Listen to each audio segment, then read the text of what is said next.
So we saw that a lot of you guys were asking about host families. So we did just want to start off with, yes, it is a little bit awkward in the beginning because you're a stranger coming into their house. But once you get past that awkward phase, it's really a great experience. Exactly how the experience is depends on your host family. So like I have 3 host siblings. Caitlin only has 1.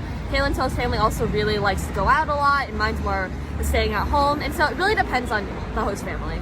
In order to best connect with your host family, we would really recommend trying to be as proactive as you can, like coming home for dinner as much as you can, or participating in activities with them, or even just hanging out in communal spaces like the living room instead of maybe in your own room. If you're worried about the language barrier, in Korea, most host families speak at least some basic English. Otherwise, you can always use translators or charades, or just really trying to practice your Korean with them.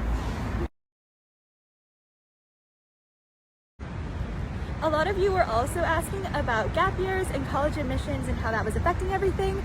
So for reference, in our cohort, almost everyone has already graduated early, or have all their credits and will graduate upon their return to America in May. As for college admissions, it's more of a mixed bag. Some of us have already accepted, committed, and deferred our college admissions for a year, and others are applying for college right now. Also for reference, I'm 18 and Angie is 19.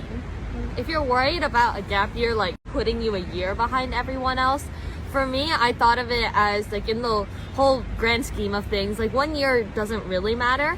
And I really want to be able to take this gap year to learn about myself, get to explore, and also continue with my language studies. And for me, after I did the summer program, I knew I really wanted to continue my Korean language studies, but as I was researching colleges, I saw that there weren't really that many universities that have advanced Korean studies, so if I wanted to commit to learning Korean,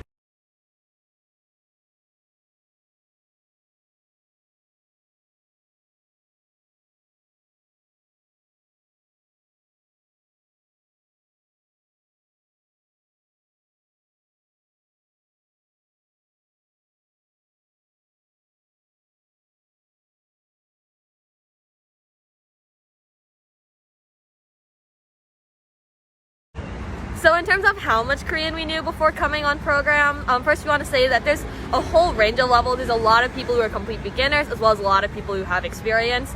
I started the summer program at an intermediate mid OPI because of self-studying, and I left the summer program at advanced low, which is where I'm starting for this AY program now. So for me, the first time I applied for NSLI-Y was actually for the 2020 summer, but because of COVID-19, the program was changed to an online program, so I participated in that as a complete beginner.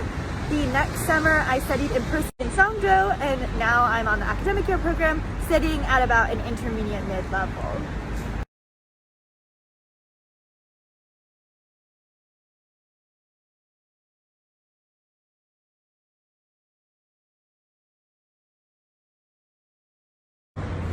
We saw people were asking more questions about the high school we're attending. So all of the NSLI cohort is attending the same foreign language high school right now, which means that in addition to the regular classes we take in the morning, like math, science, social studies, etc., we also all have a foreign language major as well. So I'm a Chinese major and Caitlin is a French major, and we're spread out among like 5 different majors. Except all the classes are still conducted in Korean, so there isn't really an expectation for you to be able to follow along or participate. So we don't take any tests, and we also don't have any homework for the classes.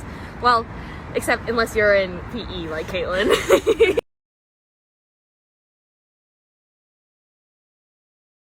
Hi, I just got home to my host family's apartment, and I saw somebody asked about staying in contact with friends and family back in the United States. So personally, I call my parents at least once a week, and I stay in contact with friends by text or social media. So even with the time differences, if you make an effort, it's easy to stay in contact with friends and family back home. As for integrating in our host community, since we've been here for around 2 months, we've really been able to start integrating with our host high school and befriend the students in our classes. However, as is part of Korean culture, the students study really hard for their exams, and so we haven't really been able to meet with them as much outside of class. But there are 15 American students in the NSLI Korean AY cohort, so we've all been able to become really close to each other during this program, and we hang out outside of class all the time.